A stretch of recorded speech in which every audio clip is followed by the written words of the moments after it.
London, late 1966. Flashbulbs crackle like summer lightning. A girl with a boy's haircut and eyes painted into perfect ovals steps onto a set, and the room goes silent. She isn't a woman yet. She's an idea. Weightless, androgynous, a sketch come to life. They call her Twiggy. The world calls her perfection. But behind the drawn-on lashes and the sugar-sweet smile is Lesley Lawson, 16, shivering under studio lights built to worship a silhouette that barely exists. Editors want smaller, designers want lighter, photographers want that same fragile magic again and again. The living doll does not complain. Dolls don't speak. She poses. She disappears behind her own reflection.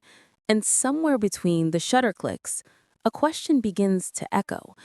What happens to the girl when the image devours her? At the heart of the living doll story lies a humble beginning. Born Dame Lesley Lawson, née Hornby, on 19 September 1949 in Neasden, northwest London, she was the youngest of three daughters of Nellie Lydia Cooper and William Norman Hornby. Her father worked as a carpenter and joiner. Her mother was employed in a printing factory. Growing up in a working-class household, Lesley learned to sew from a young age. Her mother taught her the basics, and she harbored a simple ambition: to design clothes, not to pose in them. In 1965, when Lesley was only 15, turning 16, fate took a sharp turn. She visited the London salon of Leonard of Mayfair to get a haircut. The stylist was experimenting with the new crop cut, and Lesley became one of his models. Photographer Barry Ladigan took test shots of her, which the salon displayed. These images caught the eye of fashion journalist Deirdre Ricksherry of the Daily Express, who arranged a more formal shoot. Within weeks, the paper declared her the face of 66, writing, "The Cockney kid with a face to launch 1,000 shapes, and she's only 16. Although Lesley never set out to model, once that look emerged, her gamine proportions, big eyes, short hair, it resonated with the zeitgeist of London's swinging 60s. In 1966 and 1967, she quickly began appearing in magazines, landed her first cover for Vogue, and started traveling internationally for shoots. Her childhood nickname, Twiggy, from Twigs, became her professional name under the guidance of manager Justin de Villeneuve, originally Nigel Davies. What made Lesley's transformation so powerful was not just the hairstyle or the pose, it was how her natural physique aligned with the cultural shift. Her slim, androgynous build became the template for a new ideal: sleek, modern, youth-driven. The era was ready. The model arrived. As the Metropolitan Museum of Art noted, her adolescent body was the perfect frame for the androgynous styles that began to emerge in the 1960s. Despite being just a teenager who wanted to sew clothes, she found herself thrust into global stardom within months.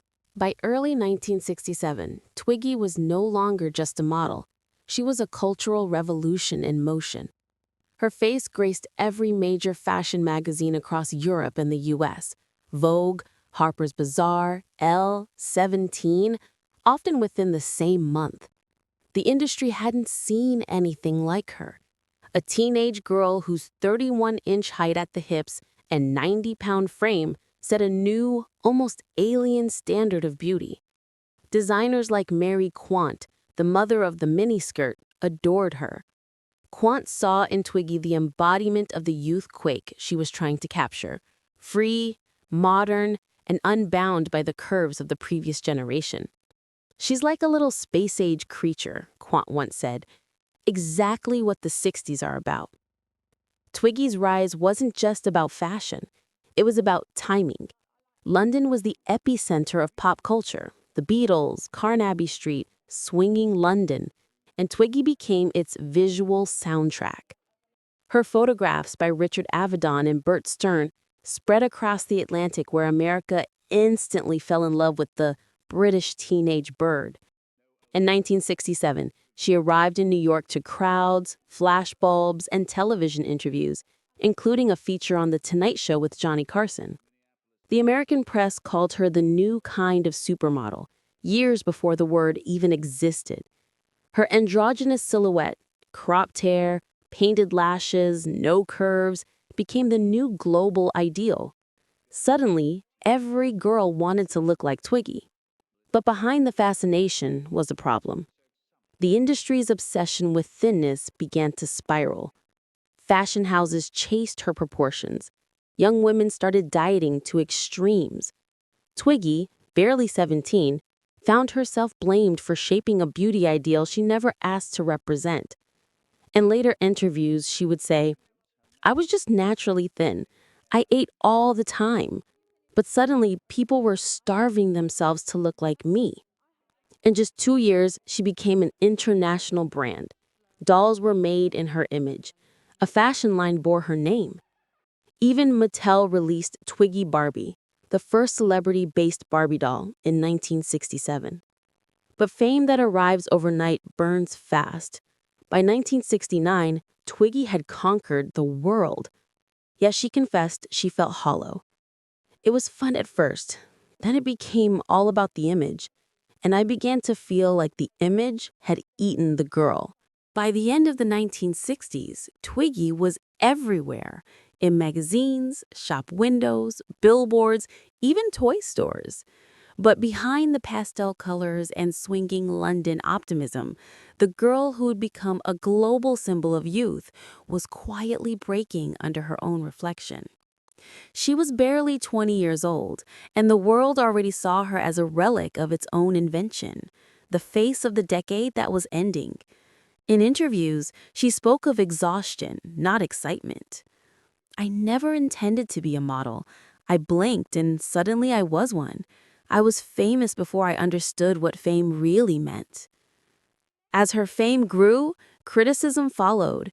Feminist writers in Britain and the US accused her of perpetuating the cult of thinness, of being responsible for a generation of girls starving themselves to mirror her frame. Magazines debated whether she was a symbol of liberation or oppression. Twiggy, still just a teenager, didn't know how to respond. "I never thought I was too thin. That was simply how I looked. I didn't diet. I was naturally skinny." But suddenly everyone was saying I was ruining women's bodies. The accusation cut deep. She had become a target for a cultural war she never wanted to fight.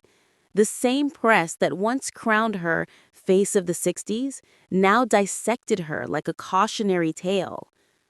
By 1970, Twiggy had made a decision that stunned the fashion world. She would retire from modeling. No scandal, no drama, just a quiet goodbye. "I'd done everything I wanted to do. I didn't want to become a mannequin. I wanted to live again, as Lesley." The girl who defined a decade simply walked away from it. The doll stepped off the shelf.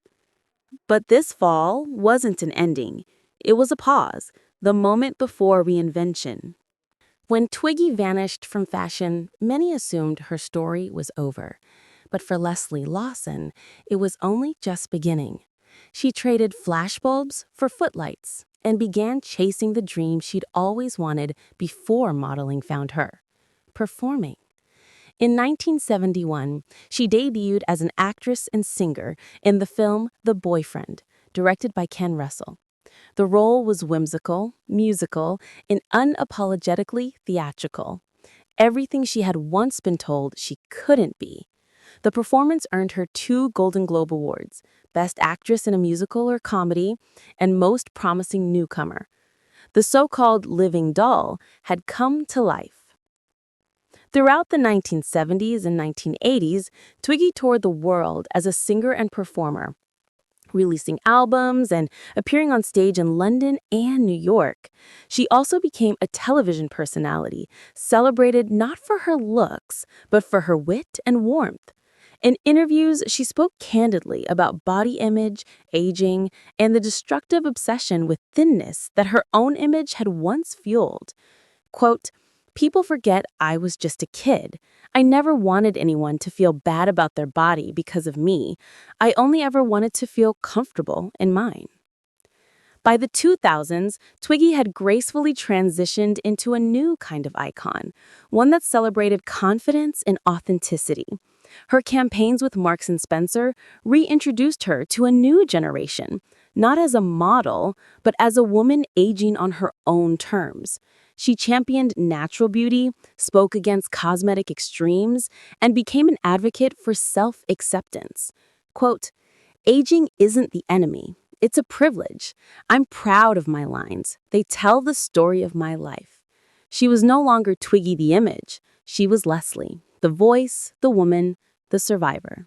Half a century after her phase defined a decade, Twiggy remains one of the most recognizable icons in fashion history.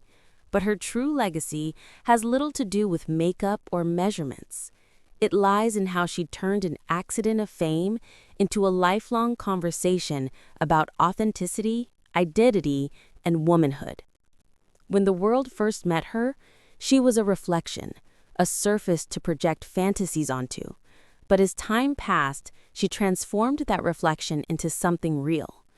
In interviews today, Twiggy speaks openly about the cost of perfection and the importance of self-worth, reminding the next generation that beauty is never just about appearance. It's about presence.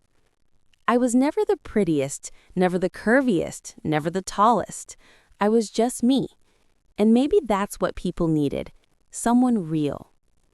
Fashion historians now regard her as the first modern supermodel, the prototype for how personality and image could merge into a brand. Yet she was also the first to rebel against it. Her decision to leave modeling at 20 became a quiet act of defiance, proof that a woman's worth isn't confined to the camera's gaze. Museums like the Victoria and Albert Museum and the Metropolitan Museum of Art still feature her portraits, not as artifacts of thinness, but as snapshots of cultural change, when fashion shifted from glamour to youth, from perfection to individuality. Today, at over 75, Dame Lesley Lawson stands as one of Britain's most beloved cultural figures. She's a dame of the British Empire, a talk show host, a singer, an advocate for animal welfare, and still, somehow, that same girl who once wanted to design clothes.